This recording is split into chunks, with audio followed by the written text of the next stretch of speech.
Eu vou conversar agora com o Dario Tober, que é o presidente do Instituto Von Braun, sobre o Free Flow, que é um pedágio que está sendo cobrado no Brasil, que parece ser uma novidade, mas que mais ou menos desde 2010, 2011, eu já converso com o Dario sobre isso e ele já testava essa solução em Campinas, na região de Campinas, nas rodovias próximas ali da região de Campinas. Dario, bom dia para você.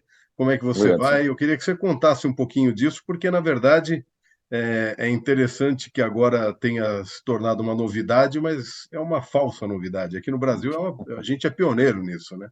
É verdade, Edson. Obrigado pelo convite.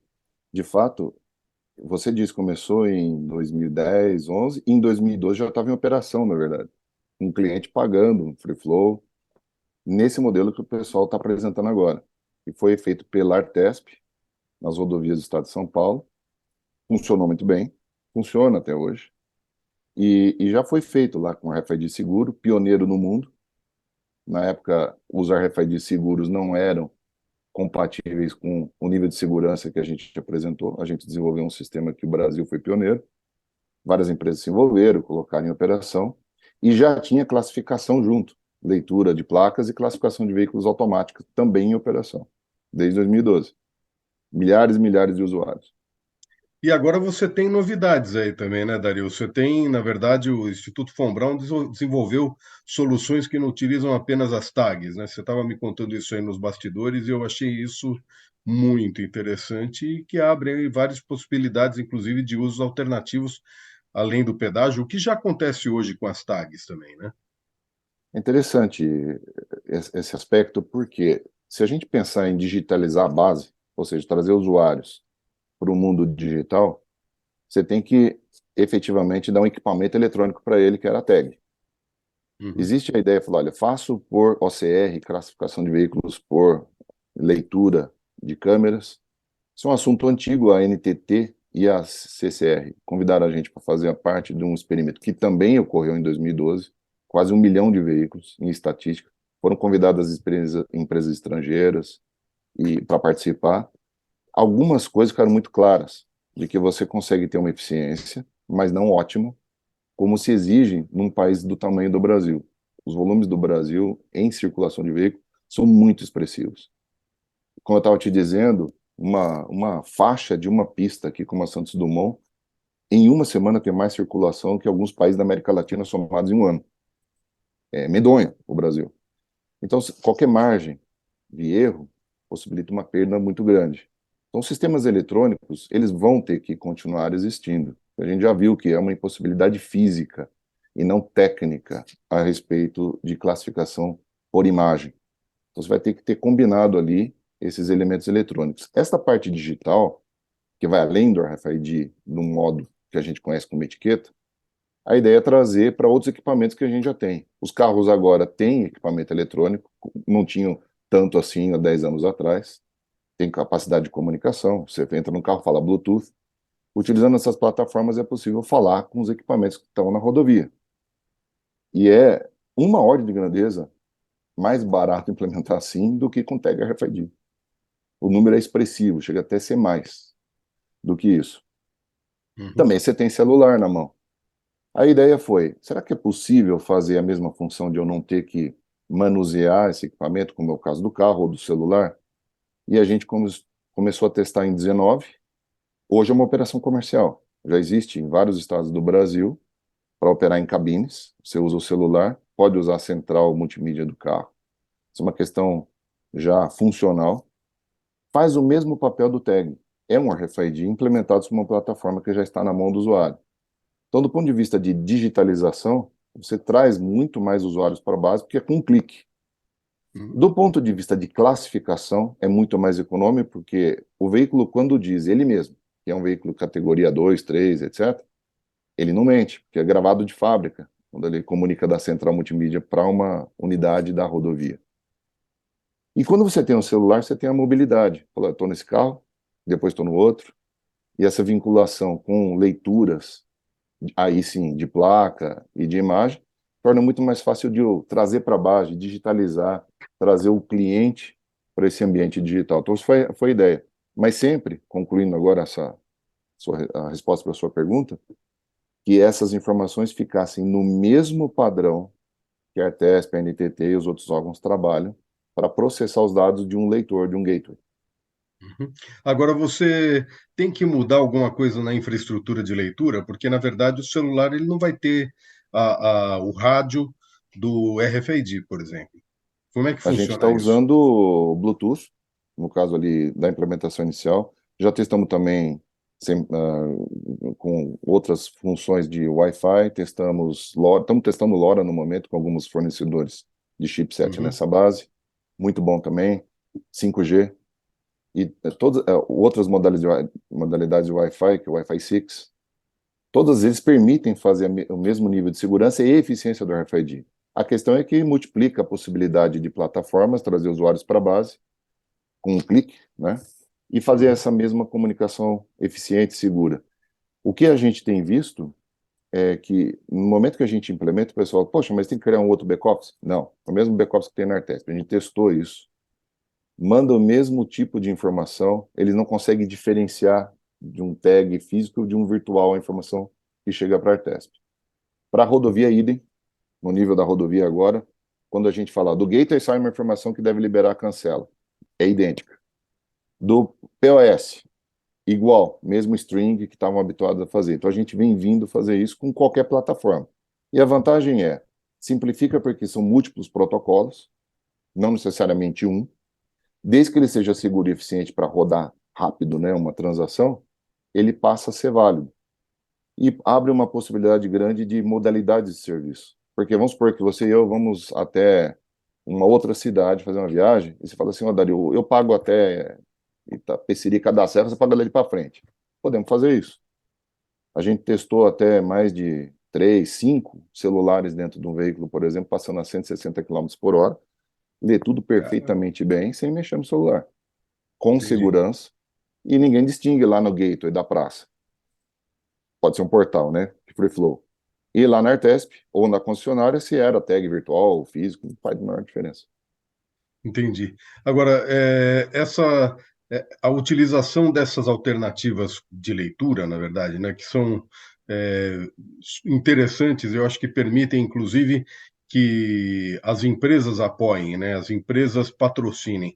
Eu recebi um convite de um banco outro dia, que é o banco que eu tenho minha conta pessoal, para entrar no sistema. Eu acho que daí, a partir dessas tecnologias também vai haver aí uma maior facilidade para que as empresas, de alguma forma, criem promoções ou façam aí marketing a partir disso, né? Esse foi um ponto interessante. Quando a gente fala de trazer o usuário para a base, que é o mais importante, digitalizar, que daí você consegue dar essa automação e aquela segurança na circulação do veículo, existem várias frentes junto do usuário. O usuário, às vezes, ele é cliente de um banco, às vezes ele é usuário de um aplicativo, às vezes Uhum, ele está utilizando um serviço de uma locadora. Todos eles hoje têm algum twin digital. A ideia dessas plataformas não é só dar um tag virtual na ponta, é que esses twins digitais falem a mesma linguagem para a Artesp, para a NTT e para outros órgãos. Isso já é viável e já está em operação. Então, esse aspecto que você está falando multiplica os possíveis ofertantes de serviço para pegar o usuário nas várias modalidades de jornada que ele tem. A minha jornada é muito diferente da sua, apesar de a gente usar veículo de passeio, porque uhum, eu vou muito para o trabalho fisicamente. Você trabalha, por exemplo, suponho, mais no mundo virtual. Eu tenho que visitar fábrica, você menos do que eu. Eu tenho jornadas diferentes da sua. Então, eu tenho utilização de equipamentos e serviços diferentes, mas se todos estão com essa camada de abstração, onde todos esses twins digitais conversam, eu posso capturar esse usuário para a entrada da rodovia uhum. Eu ou ando outro de serviço. moto, Dario. Até vou colocar o meu Motociclista. problema. Eu sou motociclista e o que acontece é que algumas rodovias, como por exemplo a Dutra, a Rio Santos Já não tem muita praça de tem, pedágio, mas agora vai ali em começar com a Rio. Niterói, né? Tem, Isso, você saiu, tem que é, pagar.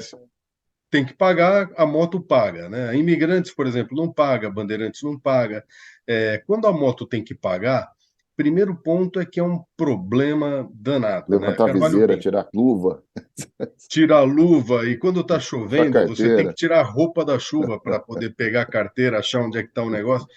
E é uma encrenca danada. E daí o É, pedágio da moto é assim, ele é metade do preço do pedágio do carro. Então vai dar um negócio que tem 35 centavos. Cara, você ferrou, né? Para uma que você não tem troco, né?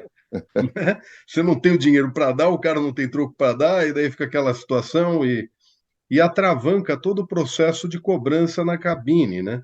Eu vejo assim, o free flow eu acho interessante, inclusive para cobrar da motocicleta. Já, Eu até vou abrir um parênteses aqui. Eu acho que para cobrar de motocicleta tem que ter algum serviço para o motociclista, pelo menos alguns lugares que você possa parar para botar uma separado. roupa de chuva, para você poder Dá se esse equipar, suporte aí, né? né? Tem que ter um suporte. E que os guarda-rails não sejam de metal e que sejam de concreto liso para você escorregar se você cair e não arrancar uma perna e um braço ou a cabeça quando você cai num negócio que tem guarda-rail de metal, né? Aquelas Uhum. travessas que isso na Europa, por exemplo, na Alemanha, não tem isso, né? É, Você vai para onde tem um negócio que chama highway. Highway é um respeito absoluto com esse tipo de coisa. Então, exato. é, eu queria E aí você entender com falou, você se, por exemplo, o celular, no meu caso, permitiria que eu entrasse numa rodovia que cobra pedágio de moto e passasse por ela, né? Mas daí tem a diferença da tarifa, né? E você até comentou isso comigo antes. Como é que faz para fazer essa tarifação correta? ó, tem um aspecto que você falou que é de segurança e até da facilidade, né? Que é Sim. o seguinte, lá no Espírito Santo a gente tem, a partir dessa base, uma operação que o Sem Parar desenvolveu, que é toda baseada no celular, que é de grande volume, tem uma aceitação enorme lá para motociclista, porque ali tem a cobrança, o motociclista mantém o celular dentro do paletó, do bolso traseiro, onde for, ele vai lá, abre a cancela e vai embora. Hoje, a gente só faz parar porque na praça você tem lá um sistema chamado semiautomático, você tem que parar para pagar. Então ele vai, para, a cancela abre e vai embora. Mas não precisava parar. Então isso já é bem adotado, tem toda uma estrutura, funciona muito bem. O pessoal vai lá, faz o pagamento, você tem que tirar capacete, luva e todo esse ordeal aí, né? Isso já existe. A gente testou já em rodovia aberta. Você pode levar o celular que ele vai ser lido pelos portais.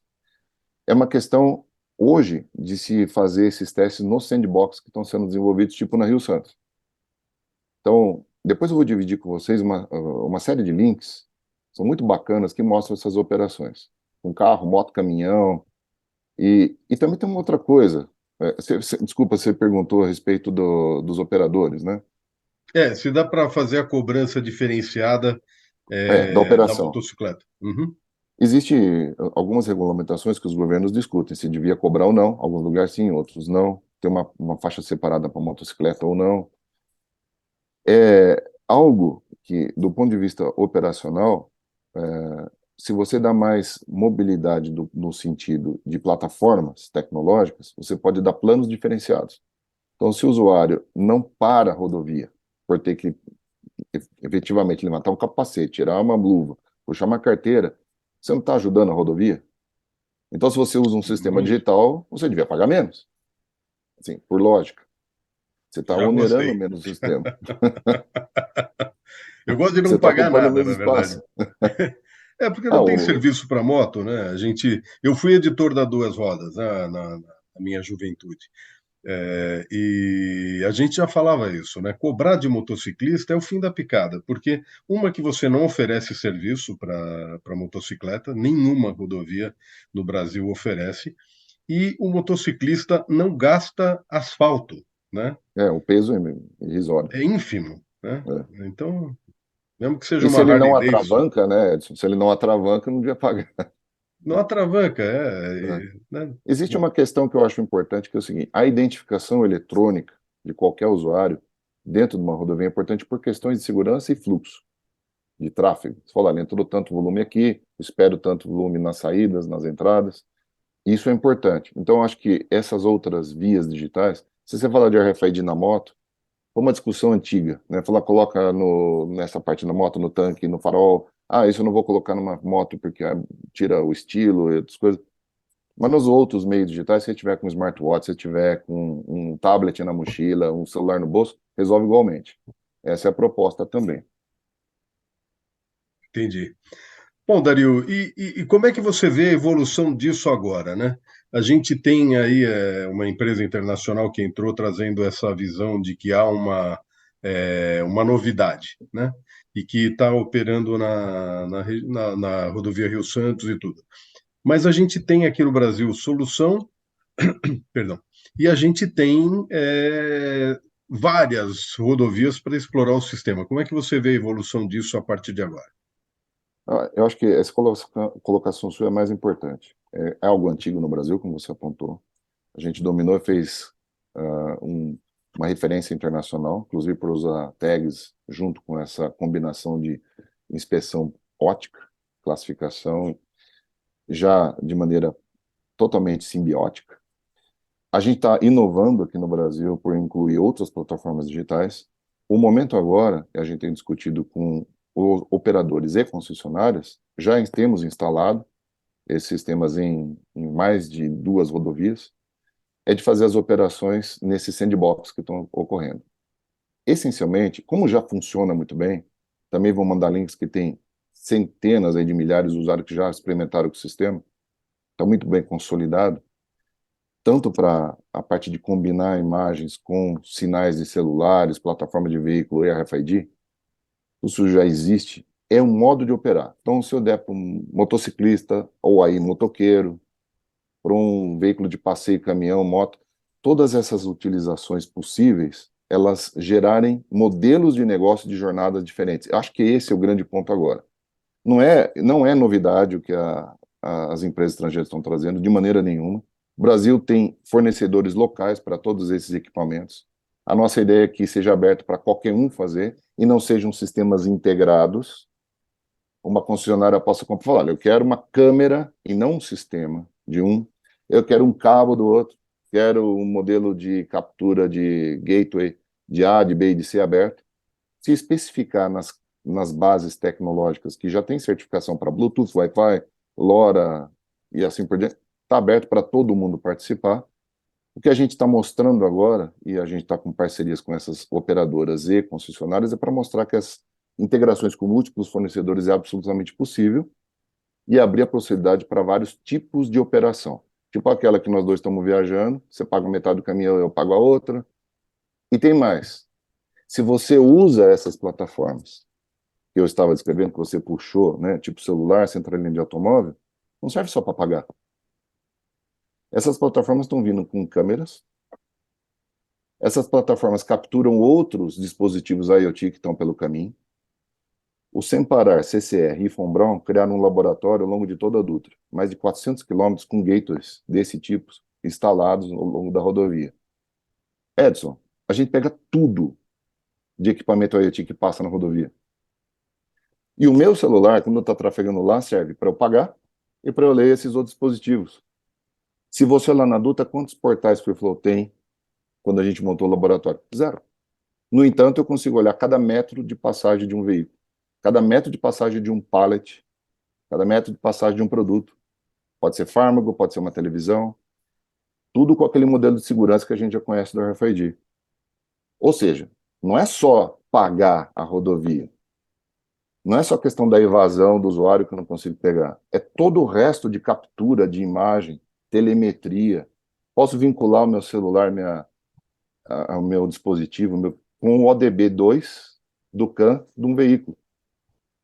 Ou seja, tem um protocolo que fala com o CAN do veículo, eu estou tirando telemetria, eu estou enxergando as câmeras, a gente fez um trabalho com a Denso, Toyota, foi muito legal nesse sentido, fora do Brasil. Ele captura todas as informações, manda para a nuvem. Quer dizer, tem um conjunto de soluções e serviços que vão além da simples leitura de uma identificação. Eu acho que câmera é muito pobre, é uma coisa velha, antiga, já muito testada, o Brasil já domina, tem vários fornecedores locais. A gente pode integrar vários aqui no Brasil e dar uma liberdade para redução de preço, custo, né, de operação. E mais, abrir outras funções. Roubo e furto de cargas, segurança dos usuários, serviços de vários tipos, porque tem mobilidade de A para B, origem, destino, pagamento de seguro, mobilidade em geral. Então, acho que o Brasil continua sendo pioneiro. A gente está hoje colocando esse sandbox em operação e a gente está convidando qualquer. Já fizemos teste com várias empresas, todas empresas grandes de seguro, de logística, que a gente vai dar agora visibilidade disso. Espetacular. Bom, Dario, vamos torcer para que essas coisas evoluam, continuem evoluindo nessa velocidade que a gente já acompanha aí há mais de 10 anos e que você continue sendo aí uma referência no mercado internacional para isso, né? Porque, inclusive, tem que lembrar que o Instituto Von Braun participou, inclusive, da parte de codificação da segurança dessas tags, né? Então, É tem das uma normas participação, internacionais. O Brasil foi pioneiro com todo esse esforço que o Brasil fez. né? Então, a gente, em todos esses sistemas, eu acho que isso é um grande brilho aí para a nossa tecnologia, né? O Brasil não é só exportador de agronegócio, né? De agroproduto, né? A Proteína. gente, a gente tem uma inteligência aí e um grupo de pessoas que desenvolve coisas de alta tecnologia. Isso é muito importante. Parabéns aí por Agradeço isso e a vamos torcer abertura para que que isso você continue. sempre dá. São aberturas importantes. A gente está relacionando isso, se eu puder comentar, com programas Pode. de fabricação, design de semicondutores no Brasil. Eles já estão com muito resultado e várias empresas começando a projetar e fabricar no Brasil aquilo que era chave, partes desses semicondutores. Então também vou dividir alguma informação com você, se você quiser dividir com o público. Eu Vamos em acho que frente. é um momento especial que o Brasil está vivendo. Muito legal. Dario, um forte abraço para você e vamos continuar em contato aí. Quando Obrigado. você tiver novidades, você sabe que você tem meu telefone. Obrigado, Edson. Até breve. Um abraço. Até mais. Tchau, tchau. Tchau.